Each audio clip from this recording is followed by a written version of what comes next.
Tonight, when you fall asleep, you're going to do something almost no animal on earth does. The way you do it. You're going to lie down, close your eyes, and your brain, instead of shutting off, is going to build an entire world. People who aren't there. Places that don't exist. Fears you'd never say out loud. And in the morning, most of it will be gone. Before your feet hit the floor. We call it dreaming. We treat it like noise. A glitch. Something the brain does while the important stuff recharges. But here's the thing almost nobody stops to ask. Humans have been dreaming for as long as there have been humans. For 300,000 years. Every single night, our ancestors closed their eyes and went somewhere. No screens. No alarms. No psychologist to explain it away. So what did they see? And here's the part that should bother you a little. Their dreams may have been the reason any of us are here at all. Let's start with what a dream actually is, because the modern answer is stranger than the ancient one. For most of history, people thought dreams came from the outside. A message, a warning, a visit from the dead. It wasn't superstition to them. It was the most reasonable explanation for a vivid world appearing behind closed eyes. Modern science went the other way. A dream, we said, is just your brain firing at random while you sleep. Static. Meaningless. Except that answer never quite held up. Because if dreams are random noise, why are they so often the same noise?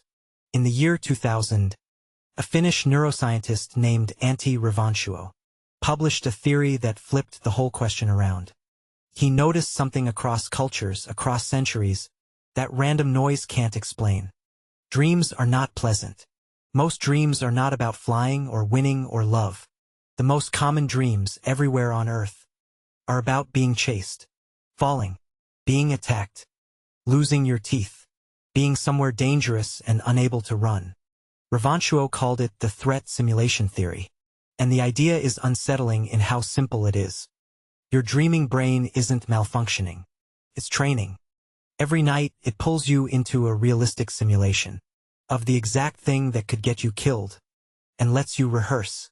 The predator in the dark. The fall from the cliff. The fight you can't win. Over and over while your body lies safe and still, your mind runs the drill. And think about who that drill was built for.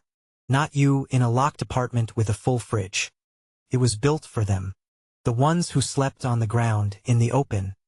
300,000 years ago, when the dark was full of things with teeth. For them, a brain that rehearsed danger every single night. Wasn't anxiety. It was survival. The ones who dreamed of the predator were the ones who were ready when it came. So the nightmare you hate, the one where you can't run, can't scream, can't get away, that might be the oldest, most useful thing your brain knows how to do. But here's where it gets stranger. Because we used to think we'd never really know what ancient humans dreamed about. Dreams don't fossilize. They leave no bones. Except we found the next best thing. There are still people alive today who live almost exactly the way all of us once did. Hunter-gatherers.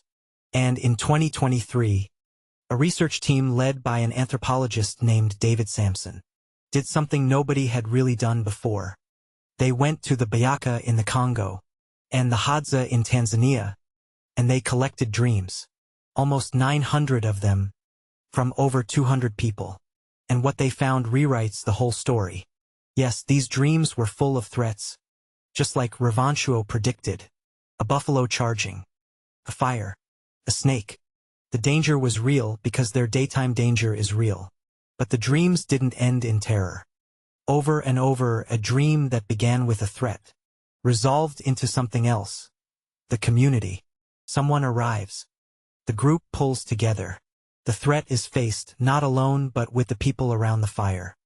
Where a Westerner's nightmare leaves them frozen and afraid, there's turned fear into connection. Their dreams weren't just rehearsing the danger. They were rehearsing the answer to it. Each other. And that tells you something about us. Because somewhere along the way we kept the threat and lost the resolution. We still dream of being chased. We just stopped dreaming our way out. Now let's go back. All the way back. Let's reconstruct a single night. 300,000 years ago, the fire has burned down to embers. The group lies close together, for warmth, for safety. There is no clock, so there is no such thing as the middle of the night. There is only sleep. And then something happens that almost everyone in the modern world has forgotten. You wake up, not because anything is wrong. For almost all of human history, people didn't sleep in one long block the way we try to.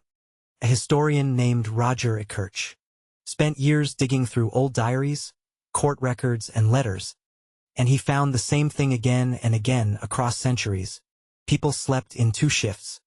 A first sleep, then an hour or more awake in the dark, then a second sleep. And that hour awake, in the quiet, by the embers, that's when something remarkable happened. People used it to think, to pray, to make love, and, according to the records Ekirch found, to turn to the person beside them and talk about the dream they'd just had. Read that again.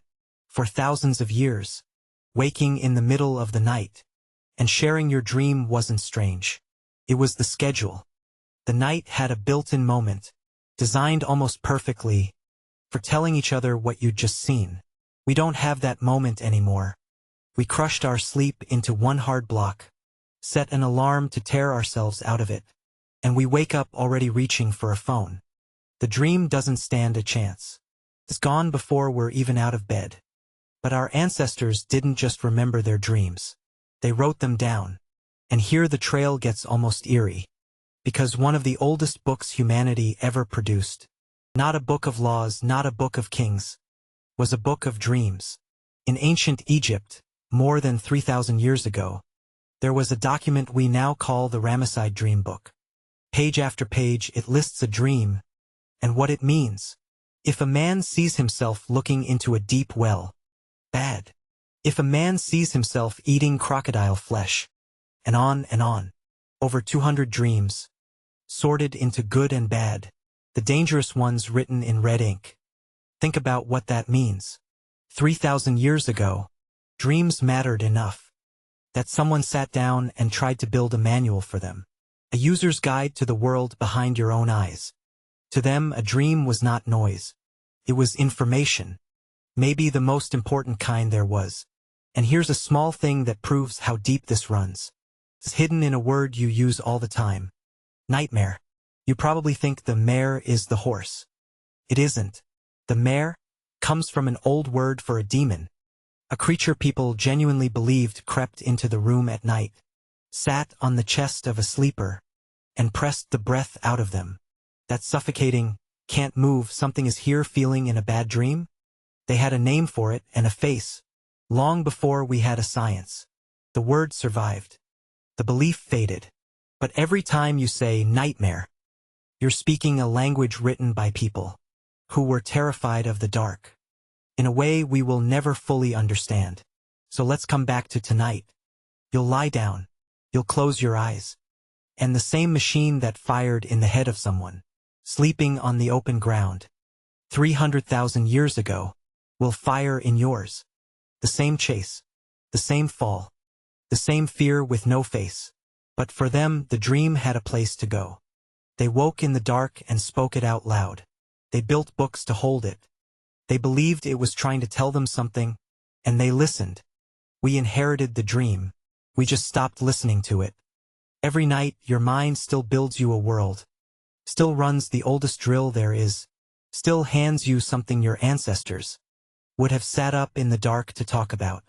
And every morning an alarm goes off, and we throw it away without a second thought. The dream is still trying to reach you. The only thing that's changed is that no one's awake to hear it.